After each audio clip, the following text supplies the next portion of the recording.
চাওক মাননীয় কেন্দ্ৰীয় গৃহমন্ত্ৰী অমিত শ্বাহ ডাঙৰীয়াই আজি আমাৰ নিৰ্বাচন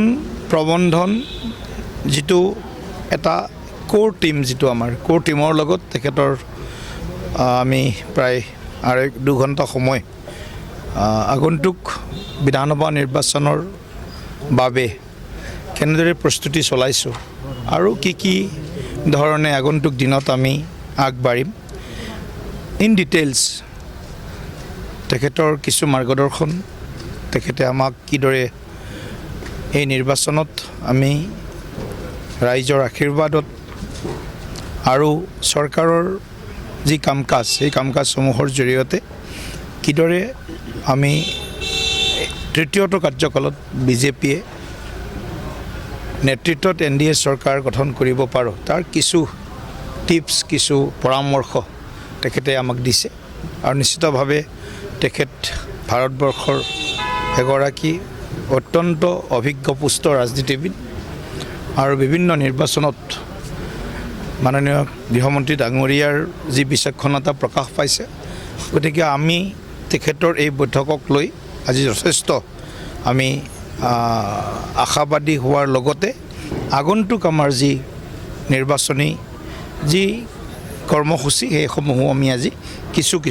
প্ৰস্তুত কৰাৰ দিশত আমি আগবাঢ়িছোঁ আৰু তেখেতে বিভিন্ন কাম তেখেতে কেনেদৰে কৰিব লাগিব এই গোটেইবিলাক বিষয় খুব পুংখানুপুংখভাৱে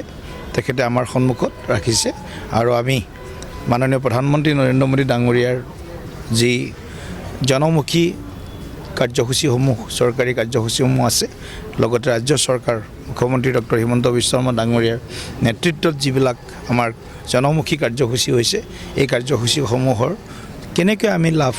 ৰাইজৰ পৰা পাব পাৰোঁ এইবিলাক কথাও আজিৰ বৈঠকত আলোচনা হৈছে মিত্ৰতাত থাকি আমি নিৰ্বাচন খেলিম NDA হিচাপে নিৰ্বাচন খেলিম এইটো আজি তেখেতৰ আমাৰ আলোচনাৰ বিষয় আছিলে গতিকে আমি মিত্ৰপক্ষত থাকি আমি NDA হিচাপে এই নিৰ্বাচনত আমি অৱতীৰ্ণ হ'ম আৰু পূৰ্বতকৈ অধিক ভোট বৃদ্ধি আৰু পূৰ্বতকৈ অধিক আসন বৃদ্ধিৰে আমি এইবাৰ শক্তিশালীভাৱে ৰাইজৰ আশীৰ্বাদেৰে আমি NDA চৰকাৰ গঠন কৰিম গোটেই বিষয়টো আমাৰ আলোচনা বিলোচনা চলি আছে NDA যিখিনি আমাৰ ঘটক দল আছে গোটেইখিনিৰ লগত আমাৰ বুজাবুজি এটা পৰ্যায়ত আগৰ পৰাও আছে বৰ্তমানো আছে আৰু কম সময়ৰ ভিতৰতে আমি আমাৰ ৰাজনৈতিক যিখিনি আমাৰ সিদ্ধান্ত মিত্ৰতা সম্পৰ্কত সেইখিনি আমি